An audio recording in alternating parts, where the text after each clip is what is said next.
This is Eric Rutan of Cannibal Corpse. You are listening to the Scars and Guitars podcast with Andrew McKay Smith. G'day everybody, thanks so much for tuning in. I really appreciate it. You're such a great audience. I love having chats with you on Instagram and Facebook and through email and all the rest of it, because you're a very dedicated audience who enjoy these conversations with luminaries from the extreme metal, hard rock and heavy metal scenes. And this is a great example of the sort of conversations that I like to bring to you, because it features James Bulloch, aka Human Furnace. He's the front man for Ringworm. They're a group from Cleveland in Ohio in the United States, of course. Now, the catalyst for the conversation is due to the launch of a new album, their first for Nuclear Blast. It is called Seeing Through Fire, and it is one of the albums of the year so far. I'm enjoying this one a lot. It's a brutal menace of a thing, and you all know that I love the hardest and heaviest sounds available. Great example of it through Seeing Through Fire. Now, of course, we talk all about the album, its creation, James's thoughts on potentially what it's going to do for the band. Hopefully it brings them a bigger audience, because it certainly deserves to. Maybe Nuclear Blast, the association with Nuclear Blast will now do that and give them a bit more of a reach into Europe. And he has some interesting comments on the band's back catalogue and why that's very hard to get a hold of for the casual fan. You dedicated types will always find a way to get the albums. But yeah, it's interesting to hear his thoughts on that. And another unique aspect of this chat is I always like having a chat with bands that have been signed with or to Victory Records about the label head, Tony Brummel. He's a fascinating guy, because go and Google his name and you'll see that some of the bands that were signed to Victory Records have some less than favourable things to say about the bloke, and you'll hear what James has to say about him and his experience on the record label as well.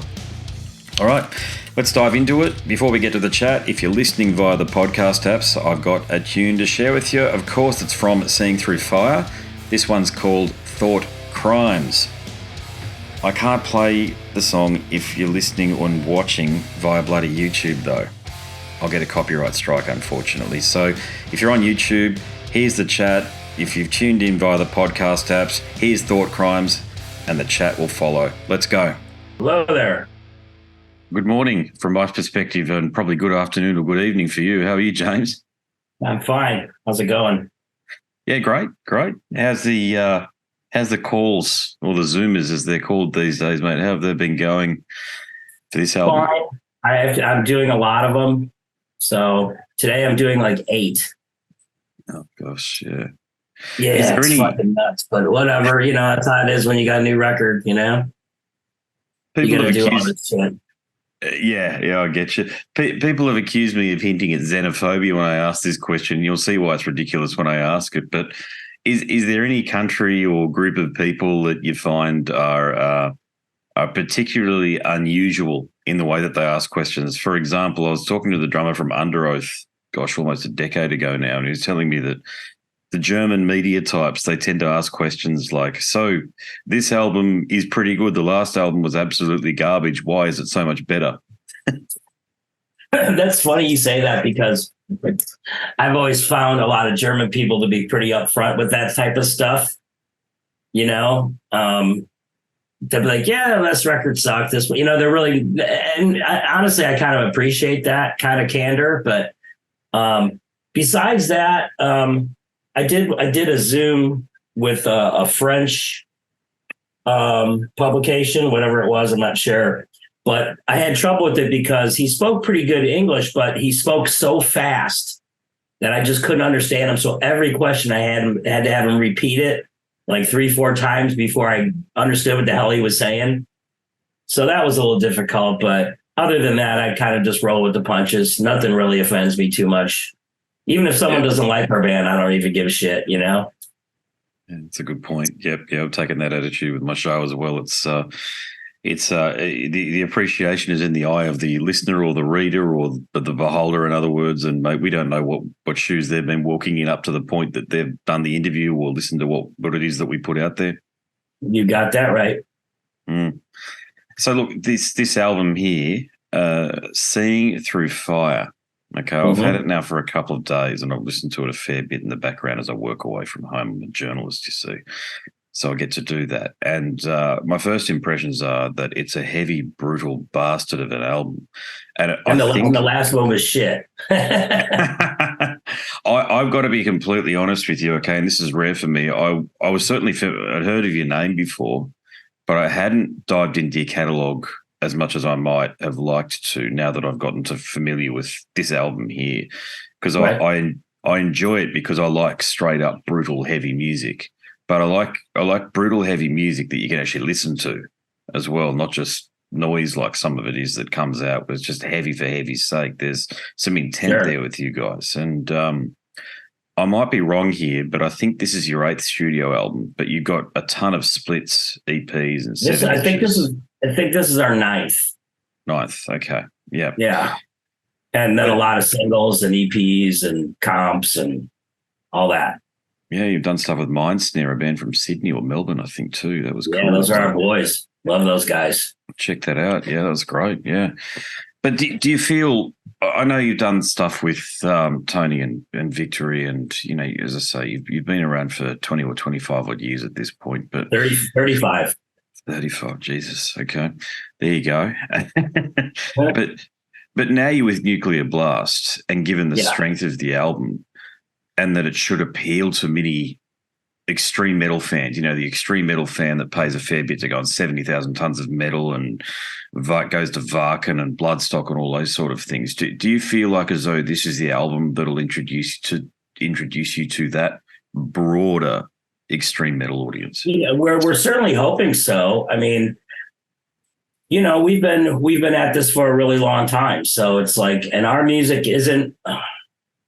It's niche music, you know what I mean? It's not, in the grand scheme of things, it's not very listener friendly, I guess, to a mainstream audience. But that being said, there's still a huge part of the heavy music community that still doesn't know about us, you know, that would like us if they heard us. They just haven't, because we haven't showed up on their radar. So we're definitely hoping with Nuclear Blasts, the reach that they got, they're going to introduce us to that, you know, that section of heavy music listeners that, you know, probably would not have found us on a regular, you know, dive into what's out there, you know? Yeah. So, yeah, we're definitely hoping that's going to open up some eyes. Well, your vocal, it's an absolute menace across this album, as it is on other albums, but your vocal is very much akin to another physical instrument. Okay, it's often said that the vocal is another instrument, but your vocal really plays that role, given the type of power that you've displayed throughout the album. And one, I did go back into your back catalogue and I had a brief listen to things, but one of the things that I picked up was that it sounds like as though you finally have the sound through the type of production that brings out the best characteristics of the band's sound without overcrowding. So nothing's really competing in the oral quality there. So do you feel the same way? Yeah, we for a good chunk of our catalog, the past few records, we recorded. I mean, once bands get comfortable in a certain studio, you usually stay there for a little bit, you know, when you get comfortable with stuff. And naturally, that was the same for us. And then for the last 2 records, we for the record previously to this new one, we recorded at a place called Mercenary Studios, and we recorded there. But we had one of the young brothers from the West Coast. He did the mix on it, which we were very happy with. And I did the vocals at the previous studio, so it was kind of a mixed match of stuff. So when we went into this record, Noah, who was our engineer at Mercenary, he was, you know, chomping at the bit. He's like, just let me do the whole record. Let me record it, mix it, and master it. Just let me do it. You know, he's like, he's got a great ear. And he's like, I think I want to, you know, I know how to do this right for you guys. So this time we concentrate everything and did everything in one spot this time.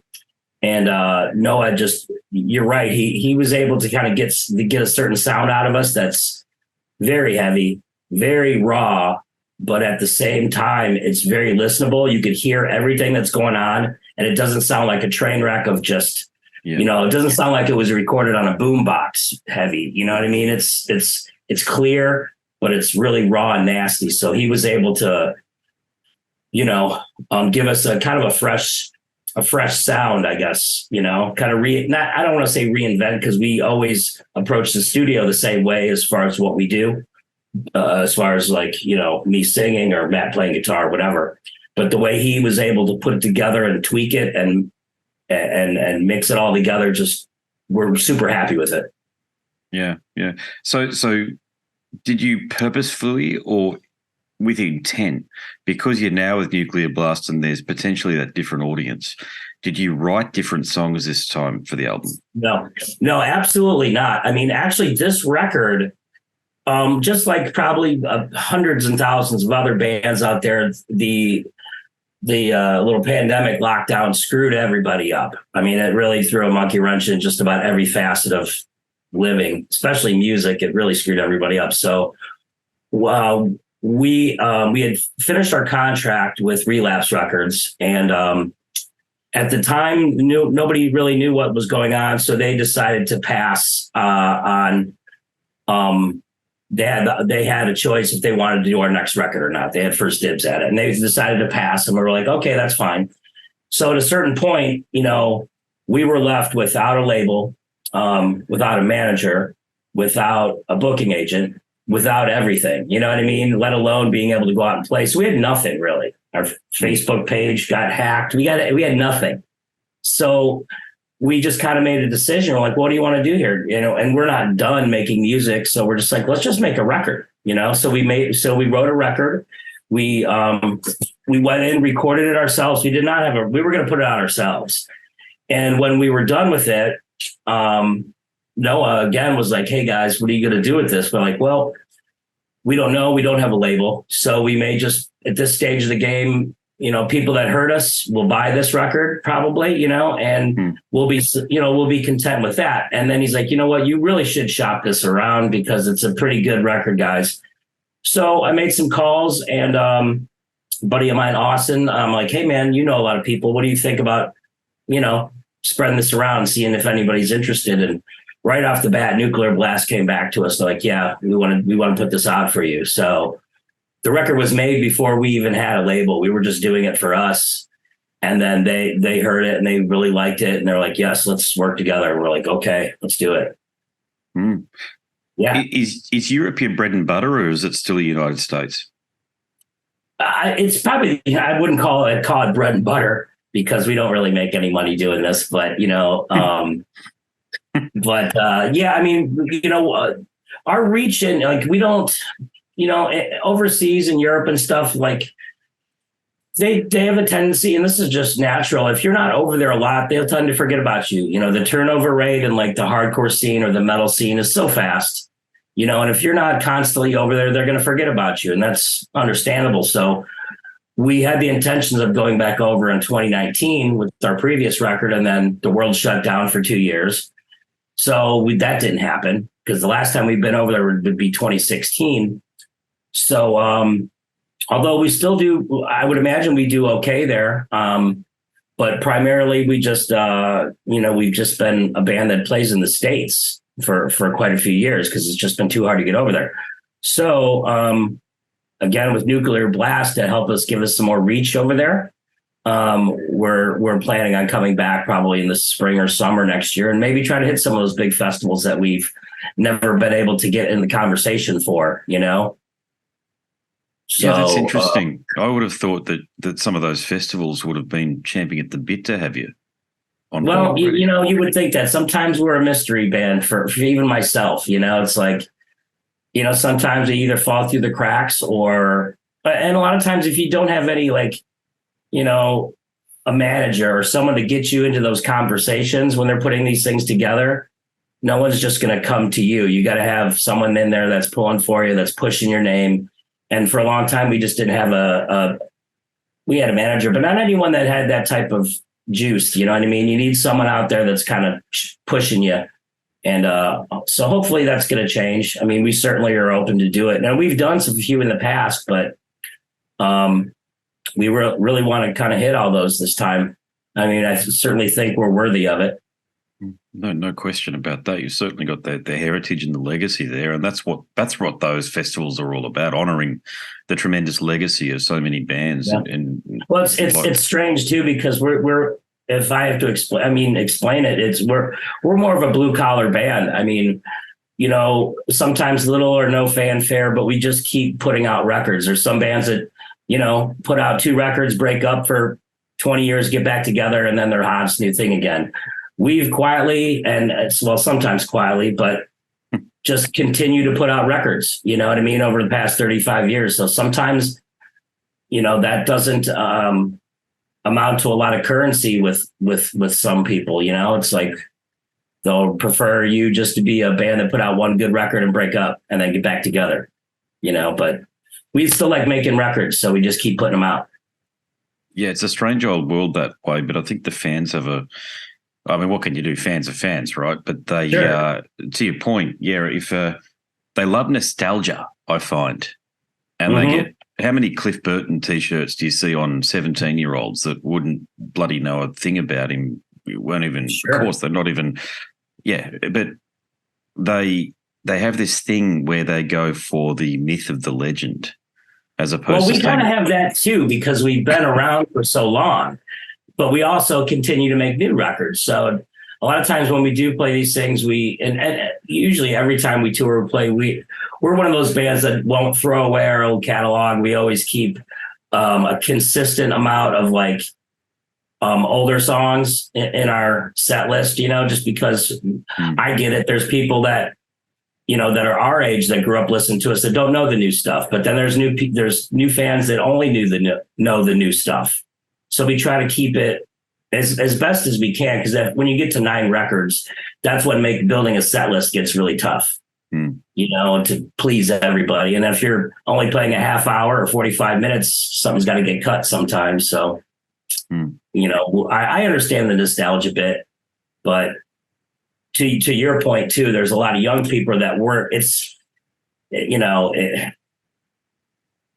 it's just a bit more of just having that allure for something that's retro, and not. I don't really know how to put it, but I agree with you. Yeah, it's just so weird. I remember when Countdown to Extinction came out, this sort of thing, and I had the T-shirt, but then you see kids that are the same age I was when it came out wearing the same T-shirt, a reprint of the same T-shirt, an updated design or what have you, and. My point has always been, and I've expressed this a fair bit on the show, but don't you want your own bands from your own era? Don't you want to get right into it? And I suppose that's what the metalcore thing was about too, and the deathcore thing as well. And a lot do that, but particularly with the legacy and the traditional metal fans. So broadly speaking, they get into power metal, death metal, black metal, all of that sort of stuff. They tend to worship at the altar of these older bands, and I think that's okay. But forge your own path ahead and find your own bands and be in the moment with your own bands rather than buying into. Well, I mean that goes to speak to some of the some bands coming out, because what they'll do, and there's no knock, because every band is influenced by what they grew up with for the most part. But there's a lot of bands that come out that don't really bring anything new. They'll just go back and copy what was done, say, in the 80s, verbatim. And then you have a lot of younger kids who like those bands, love those bands, but in turn, they won't listen to the older bands that these bands are directly ripping off. You know what I'm saying? So they'll be like, I love this band. They're like, oh, if you love them, you must have heard these guys. They're like, no, I never heard of them. You'd be like, really? Because they've been doing it since 1983, So it's always, I always think it's good when music listeners do their homework a little bit too. You can get expand your mind a little bit, broaden your horizons, kind of, I don't know, try to have a little more larger scope when you're listening to certain genres and see, but extreme metal's got a lot in common with jazz, and there's a couple of reasons for that. Okay, the first and the biggest one that I know of is that extreme metal, like jazz, is the only truly globally, or universal is the better term, musical genre, meaning that you can go to Saudi Arabia and find an extreme metal band as you can go to Chile and United States, etc. You can't do that with hip hop. Okay, even though hip hop gets the mainstream media's huge push behind it. Same with jazz. You can find a jazz band in Saudi Arabia as you can everywhere else in the world. Yeah, that's a good point. Yeah, the person that turned me onto that was Jello Biafra back in the 90s. I remember him talking about it. He was noticing that no matter wherever he went, there was Morbid Angel T-shirts. I think that's what the quote was. Okay. And he picked up on that, and he said he'd never seen anything else quite like it. But yeah, it's to your point, I think, about you guys being blue collar and working class. The genre is immersive in that we're not passive. Oh, look at what we look like, basically, too. You can tell what we're into for the most part, depending on the day, too, I suppose. And I think it's a wonderful thing about the investment. But you said something early on, which is somewhat troubling, to be quite honest with you. I mean, you guys have been doing it as long as anybody, and you deserve to be able to make a career out of it. But has it not been that way for you, just on the financial front? No, it's definitely not. I mean, we, I've said this in other interviews. At times, I feel maybe earlier on, we didn't. There was a certain point in music where everything had to be categorized. When I was younger, there wasn't so many categories like this type of metal, this genre, that everything's really put in their boxes now. So earlier on, there wasn't too many boxes to check. So what would happen is sometimes we'd be too metal for the hardcore crowds, and then transversely we'd be too hardcore for the metal crowds. So we always kind of fell into this weird gray area, and although we could go play with a punk rock band, but we could also play with a super thrash metal band, and we would do just fine, but we never. We were always kind of a black sheep. So plus it's like, a lot of the stuff that you have to do as a band, unless you're very lucky, which a lot of bands are, but you kind of have to go where the crowd is, so to speak. Like if you really want to make this your living, especially these days, there's certain things that you have to do. You're not just going to be able to be like, this is who we are, big deal. No, you've got to go out and do all these things that take you up in the food chain a little bit. And that's stuff that we're not always willing to do that, especially when it comes to like changing your style or incorporating clean vocals or, stuff like that a lot of bands do. Not all of them, but a lot of bands do to kind of attain to that next level, that to move up in the food chain as far as trying to make it a living. Yeah, we've had our times where we've done a lot of tours, but we're all getting older too. So it's not easy to, go out and not come back with a whole lot of money. So, but we're too dumb to quit. So we just keep doing it. And, and if we come back with if we come back with enough to pay our bills and do okay, then we invest more time in it, So, yeah, it's not easy. I mean, I've numerous, some of my best friends are in full-time bands, and that's what they do. And I understand that lifestyle. I've seen it and lived it somewhat and a little bit, but, I don't know if that's the type of lifestyle that I would want to live, being a full-time band, in a full-time band, that's all you do, Yeah. So it's, it's, I don't know. It is what it is. Bit of fate and destiny. It is what it is. I mean, we want to do it as much as we can. And if it becomes a little bit more profitable to do that because, we live in the real world and bills have to get paid, then, we'll do it more. But we're still willing to do it for fun, because that's what we've always done it. What's the main breadwinner then for you? Are you a graphic artist? Yeah, I own a tattoo shop. I've been tattooing for like 35 years. Owned my own shop for 25. And then I do graphic design and art and just about anything else on the side. So I have a business to look after as well. So leaving, cutting up and leaving for months at a time is not the best business model as an owner. So you have a responsibility to that. So, but that's where my bread and butter is at, mainly, is tattooing. Yeah. What city do you live in? Cleveland, Ohio. Was that one of those cities, a bit like Melbourne here, that was really hit hard through the pandemic with lockdowns? Yeah, we were shut down. My business was shut down for close to 3 months. And that was that was tough. We were, financially able to withstand that, but I mean, it got difficult after 3 months. Let alone having to take care of your employees as well. I have lots of other avenues I can earn money. But a lot of my employees they're full-time tattooers, and when you can't tattoo for 3 months, it gets rough. So it was awful. It was really bad. So we were able to, navigate through that and get everybody back to work. And, it was what it was, man. It was really shitty, especially when you could go places and other places were open that were someplace, you could go to Florida. You could go to a Walmart or a Home Depot, and those places were open. You're like, really? Okay. So, but what are you going to do? That's kind of how it was. So it was a frightening reminder that we all tend to submit ourselves to authoritarianism a little too easily, in my view.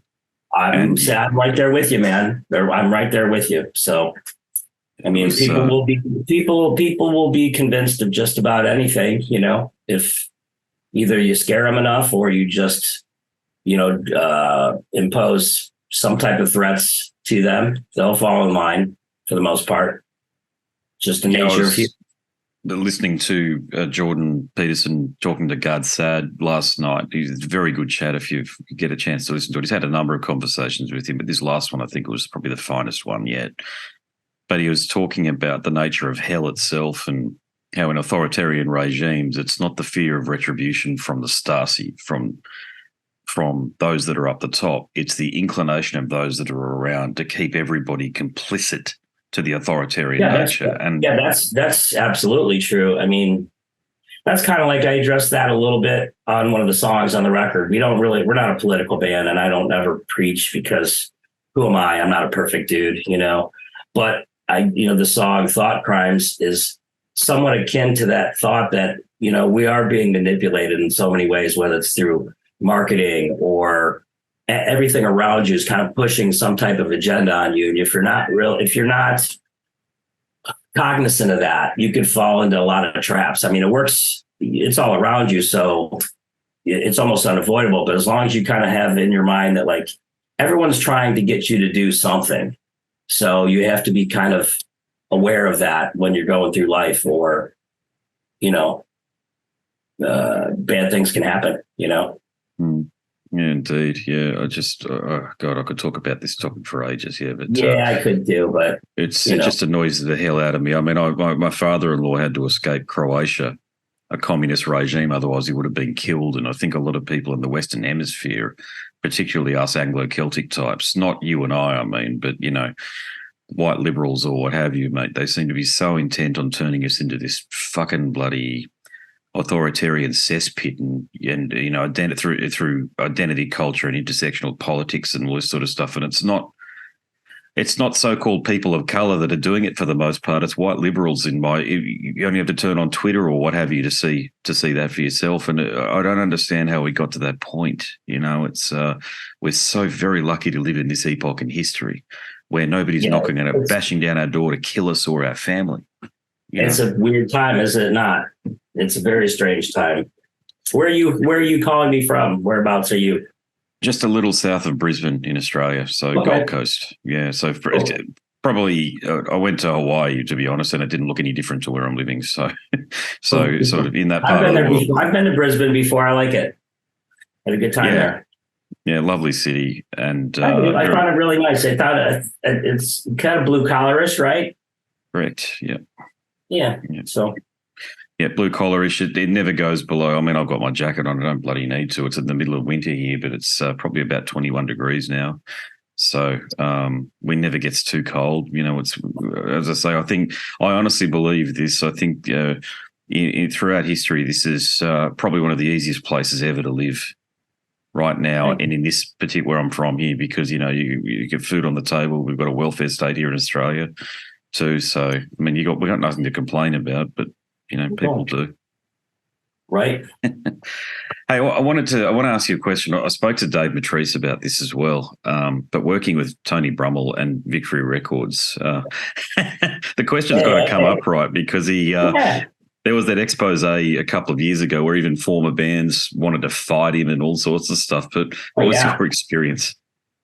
Well, not a very good one. I mean, honestly, I never saw him much. We never really did. At least we didn't. I mean, if we played in Chicago, he wouldn't be there, and et cetera, et cetera. And you kind of had to work through go-betweens to ask him any questions. And, and like a lot of bands, we kind of feel like we didn't get our fair shake there. Although we did sign a contract. So, sometimes you're like, well, you just got to fucking shut up and take it. You know what I mean? Because you just signed a contract. So that's how it goes. Although, that being said, the last time I did see him, we were playing in Chicago and he was there and he was off. He was fucking drunk as fuck. And, and then he came up to me and was talking to me like we were best friends forever. I'm like, dude. And then I just kind of let loose. I'm like, you're a fucking asshole, dude. I'm like, you fucking suck and all this shit. And he's like, what are you talking about, man? And I'm like, and at that point, I just didn't really care. I'm like, whatever, dude. I'm like, whatever. But yeah, he didn't have a great experience on that label. I mean, we were stuck there for a lion's share of our career. Before we put out 4 records on Victory, which when they ended up selling Victory, they sold to a larger company that just basically buys publishing rights. Concord. And so we those records that we put out on Victory will never legally see the light of day again. I mean, there's no we tried to work with that company to try to get the rights to reissue any of them. And they make it pretty much logistically impossible. And they have no inkling to put them out themselves, because they own like Bob Dylan's catalog and shit. They don't give a fuck about Ringworm. So it's like, then let us do it. But then they're like, nah. So those records will just, never come out again, really, legally. So thank God for streaming. This is where streaming. I mean, I know you don't see a bloody dime for it, but at least your music gets to live to fight another day. Yeah, I mean, we've gone as far as even when we were trying to get off that label by the second record because we knew it wasn't really going anywhere for us because the times are changing. Then it was like, but we were trying to get off that label, and we would oftentimes when we couldn't get product, I would just go out and buy blank CDs. Before a tour and just burn as many CDs as I could and just give them away. If someone came to the merch table, I'm like, do you have this record? They're like, no. I'm like, now you do. Here you go. I would just give out burn copies of them because, we're not going to see any money from Victory anyway. So I might as well give them our record, Yeah. So it's not the best experience. No.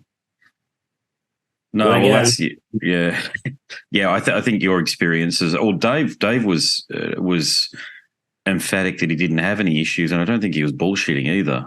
From Jungle Rot, sorry, I was pointing out. Yeah. But I mean, look, you can be inside the same nuclear family, and have a different experience with parents too. So absolutely, I know some bands that got along with them fine. I know a lot of people that basically drove down there and walked into his office and threatened to kill him. He didn't do that, but again, like I said, it's like, well, he may have been. How do I like to put it? I guess he wasn't stupid. He's not a dumb businessman. He's very intelligent when it comes to that stuff. So, unethical, maybe, most likely, but when you sign a contract, there's no stipulations for someone being unethical, So, it is what it is. Well, I think you guys have landed on your feet now. What's that? Yeah. You've landed on your feet now with Nuclear Blast, though, and that's the other thing. I mean, we did fine with our lab with Relapse. When we moved to Relapse, that was a breath of fresh air as well. It was great working with them. I'm like, oh, cool. And so far so good with Nuclear Blast. So, I'm just glad we're not on Victory. Did you find it odd that Relapse didn't want the option for the next album? Well, not really, because it was such a weird time, because you got to think too, for 2 whole years, all bands were doing was writing music. That's it. So when it came time for our record, they're like, we've already got like 20 releases that are bottlenecked, ready to come out. So we're not getting any younger. So it's like, if we do it, okay, but we probably couldn't get your record out until 2024. Their releases are so backed up. And then you had the pressing plants, which couldn't keep up with the vinyl demand. And everything just kind of bottlenecked because people didn't quit creating music. They just couldn't put it out. So these labels were just jam packed. And, we didn't, we didn't really bitch about it. They're like, no, we're just going to pass. And we're like, that's fine. I mean, our contract had expired and we did well with them for 3 years and, we had a good relationship. So we're like, all right, well, let's move on to something new. And then nuclear blast happened. And so it all kind of worked out. Yeah, indeed it has. Yeah. And what about Australia? Have you're mates with the guys in Mindsnare, obviously, but have you been down here? And what's your impressions of the audience here? We fucking love it down there. Like, it's so strange that a band like ours that we can't manage to kind of get into certain circles, but yet we've been down to Australia and New Zealand 3 times, and some huge bands have never been down there at all. I always find it strange, but every time we come down there, it's a freaking blast. We actually may be down there this year at some point. Oh, great. So, fantastic. That's the scoop on that, but we don't know yet, but maybe. But when we do, we have a blast. I mean, I don't know. The crowds are awesome. The people are awesome. We've made some friends, lifelong friends from our first tour down there that we still talk to, that come and visit us here in the States. I actually stayed after our final tour, actually, because I tattoo. So I stayed an extra 2 weeks and just traveled and tattooed at different tattoo shops. Wow. It was great. I mean, so hopefully we can get down there again. I mean, the people are cool. The venues are cool. Everything's cool. We always have a blast. Yeah, I think you suit us. You know that. I just got a vibe from some bands, and some bands feel like as though they're tailor-made for the Australian audience. There's a group called Dream Killers that you may or may not have heard of. They're from Brisbane, and I would love to see you guys do. If you tour, and it sounds like as though that's on the cards, I'd love it if Dream Killers could be on the bill with you guys, because as a 1-2 punch, man, it'd be brilliant. Cool. Yeah, I mean, we're up for whatever. Yeah, we always seem to get along because Australians just seem to have thick skins, and they kind of get our humor because we don't really kiss anybody's ass. We don't go up there and be like, "Hey, we love you." We bust balls, and we get mean and we get rowdy, and you guys seem to just click with that, and we're great with that, and everyone has a good time, and it just no one takes anything too seriously. I'm sure Australia's I'm sure they have a lot of people that, like everywhere else, there's a certain percentage that, find everything offensive. You can't get away from that anymore. But Australia's always been, like I said, a really thick-skinned place. They could take a joke. They could bust balls right back at you. We like that. You know what I mean? So we get along well with that. Yeah. You're right about what you say. I don't think it's too different to the United States like that. I think there's, in any given time, mate, there's less than 5% of the people that make 95% of the fucking noise, and that's what we're all going through at the moment. But we've just got to realise that and not kowtow to it. And, I mean, we don't go out of our way to we don't go out of our way to offend anybody. We're just playing music, and and we just have fun. And if someone gets offended, well, I'm sorry. You know what I mean? What can I say? But it is it is what it is. If just like anything else, if you do not like something, then there's no one forcing you to listen to it or go see it. So I know that's the irony in it all. Just look away and it'll go away. But no, they don't want to do that. They want to have a say, and that's that authoritarianism creeping in. But that's like that. It's like that everywhere, man, unfortunately. Yeah, indeed. Yeah. Well, it's been great to have a chat. I look forward to diving even further into your back catalogue, actually, what I can find, at least anyway. And this album here, mate. Yeah. You enjoying the new one then? Yeah, I like it a lot. Yeah, there's been a couple of very good albums. Till the Dirt have got a great album. Kelly Schaefer from Atheist has got a new album out too. There's this one, and this week's been a good week, actually. There's been the Cavalera brothers, Max and Igor did that Bestial Devastation and Morbid Visions re-release, which I like quite a bit. Did they completely re-record those? 100%, yeah. Wow. I saw that. I haven't heard it yet. Of course, I'm a fan of the really early Sepultura stuff, the first few records. And then I'm actually friends with Derek, who's the current singer of Sepultura. Oh, nice. Yeah, cool. Yeah, he's a Cleveland guy. He's a great guy, and they're still a good band. I just, I grew up on the, Beneath the Remains and Schizophrenia, and pretty much up to Arise. That's kind of my sweet spot with that band. Really, that's just what I grew up with. But I'd like to check those out then, probably. Yeah, check it out. They've done a great job. I have to dive a bit deeper and find out who helped them with the production side of things. But that was the thing that was most impressive, is that you could hear everything. It wasn't, it always reminded me of like those two albums. Their initial recording sounded like they were recorded in a rehearsal room with a tape. Just press probably record. Was. I mean, Schizophrenia, morbid visions. I mean, those, those are very primitive recordings, but they have character, and they have like a little. There's something about those things, you could hear the passion and when they're playing, And bands, probably a lot of bands strive for that. They'll spend millions to get that sound, to try to capture that type of sound when it's, it's such a time capsule, it's hard to reproduce.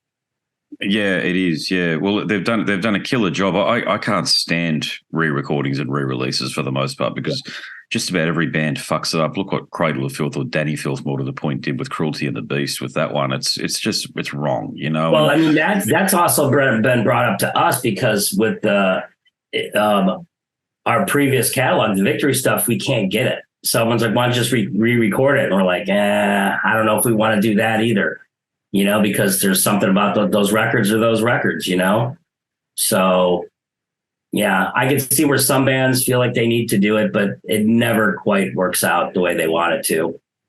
You're right, it doesn't. And you are in a bind that way, so I can completely understand if you decide to go down that route. But all I would say is you've got such a bright future based on what I've heard here with Seeing Through Fire, that you just don't need to. I mean, people will find, you know what, fans are resourceful, mate. They find the old stuff, you know that. Oh, yeah, absolutely. So, well, like I said, those records can't legally come out, but, maybe someday you'll see them somewhere, I hope so. Just go to, you know what it's like in Indonesia and Malaysia and places like that, mate. You can get anything printed up you want in those sort of places, and then, go around on tour. What are they going to do? Sue you for your own material? Good luck. Yeah, right. Now, we'll see. We'll see how that goes. But cool, mate. Yeah, well, thank you very much. I hope to see you down here sometime soon, as you've pointed out. No worries. It's probably likely. So, as a matter of fact, if we are able to make a trip down there this year, I think it more or less probably starts where you're at. Oh, fantastic. Okay, no worries. Yeah, well, it'd be great to see you guys live. Yeah, we'd like to do it. It's got to work. It's not easy for bands from the States to come down there. It's expensive. It's even more expensive now than it's ever been. Obviously, everything is. So it's just a matter of like, someone willing to bring us down, and us willing to. Everyone needs to be willing to lose money, And you just got to do it for just the love of playing and traveling and getting to see your friends and screaming at a bunch of people you don't know. Yeah. Well, you're right about your point there about there being a glut of releases. We've had a lot of tours post-COVID as well, which I think's put a burden on the hip pocket of the average punter, working punter, if you like. And I know a few tours, like the Jungle Rot tour, was actually pulled through. It didn't happen? It didn't happen. Dave actually told me it was lack of ticket sales. It just, I don't know any of these people. I know a couple of them, like Soundworks and a few of the other ones, the bigger ones, but some of the smaller, more boutique ones. I'm not saying you've got to be careful. I'm definitely not saying that, but I've just noticed they're the ones where the tour gets, it's up and then it's pulled. And it's like, well, what's your business model around this? To your point, are you big enough to lose money, or is it a I know a lot of this can become a Ponzi scheme, unfortunately, too, where the band previous pays for the next band, and a bit like what we saw with Soundwave and AJ, eventually the House of Cards collapses at some point because it's just the burden of it all becomes too much. But I just hope that the boutique promoters and touring agencies here, mate, they don't burn the bands specifically and the Australian fans either with some of these things. That's why we're we're optimistic, but we're also cautious too. We don't. I mean, we're working with trustworthy people, but it just has to be right, especially when you're traveling halfway across the globe. So. Oh, it'd be terrible if it wasn't a success in just about every facet for you, but it is what it is. Well, right? every time we've been down there, it's been great. Every single time, and we have nothing to complain about. So we're excited to try to make it happen again. Yeah. So. Yeah. Well, fingers crossed anyway. I hope it happens. Yeah, right on. Fantastic chat there with James. I get a vibe sometimes that if my association with somebody that I've had a chat with, if it could sort of go a little bit beyond the conversations for the podcast, I sometimes feel like as though I become mates with some of these guys, and James is a good example of it. What a tremendous fella.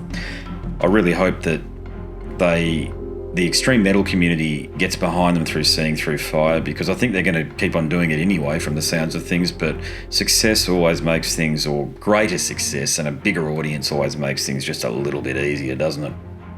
Okay, so if you like that chat, there are many more just like it at scarsandguitars.com. Heaps more, as a matter of fact. I'm up to almost 750 podcast episodes that have been posted.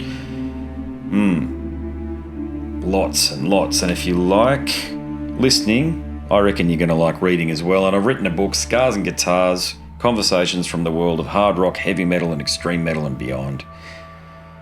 Click on the link in the banner on the website and you'll be taken to a marketplace of your choice and download a sample. And just, the last thing you're going to do before you go to bed each night is check your phone. Instead of scrolling through inane social media bullshit, how about you download a sample and just read the first couple of pages and see if you like it. No dramas if you don't purchase it, of course there isn't.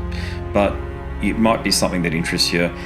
So many conversations that I've had are worthy of turning into and expanding on through the print format. And that's what I've done there in the book. I've expanded on the conversations and offered more context to them. So hope you enjoy reading it. Okay, I've got some more information to share with you about the book, but before we get to that, I need to bid you a farewell. My name's Andrew Mackay-Smith and I'm the host of the Scars and Guitars podcast. Until next time, it's a very goodbye for now.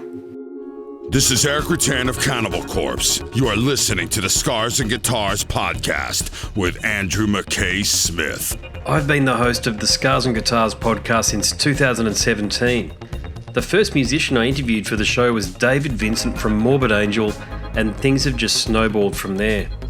In all, I've posted almost 650 podcast episodes featuring conversations with many of the leading lights of rock, heavy metal, and beyond.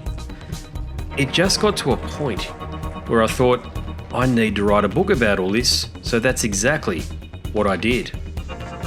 In Scars and Guitars Volume 1, you'll read a heap of deep reveals and commentary, such as Des Fafara talking about Coal Chamber and why the band will never return. If you're a band just starting out, you need to hear me. Do not start a band with partners. Ever. Yeah, wise words there. Sage advice, mate, for anybody. Don't ever, because I can't go do Coal Chamber right now unless I get others involved. Phil Anselmo talks about the episode in his career which gives him the greatest sense of accomplishment. I think the staying power of the fans and the staying power of the songs, whether it's Pantera, Down, or Superjoint, the fans remember the songs. Alex Skolnick from Testament confirms that, yes, playing the guitar in Ozzy's band is anything but an ordinary gig. Will Silent Oz from Dimmu Borgir write a book? Pa from Sabaton gives advice to people who want to start a band. Look at the team around you, look at the bandmates. If the guys want to be on the stage, then it's all cool. If the guys want to be backstage, then it's not going to be cool. Current and former members of Cradle of Filth discuss the band's seminal 90s material. Read about the reaction to George Lynch and Mark from Suicide Silence's comments when they throw shade at then President Donald Trump. We have this idiotic monster, this egotistical, self-aggrandizing, complete piece of shit in there. I just can't understand how we've gotten to this place. And yeah, we kicked a hornet's nest with Sepultura. Percussive overlord Gene Hoglan talks about recording with Chuck Schuldiner. Chuck was always, he was very open-minded, and he was into having his musicians that were playing with him just reach out for the best stuff that they had. Phil Campbell from Motorhead discusses what it takes to get sober. John Five answers his critics who dismiss his tenure with Marilyn Manson. You know, my name is John Five, and Manson gave me that name, and I had some of the best years of my life in that band and learned a lot. And we get the lowdown on Treyarch Zagtoth from those who would know, including his mother. All across Scars and Guitars Volume 1, there are moments of tension, relief, tragedy, exhilaration, and throughout it all, you'll obtain insight that I believe no one else has managed to obtain from many of your favourite artists. So treat yourself. Scars and Guitars Volume 1 is currently available as an ebook with a print edition on the horizon. Follow the links attached and download a sample. I'm sure you'll be compelled to read the whole book.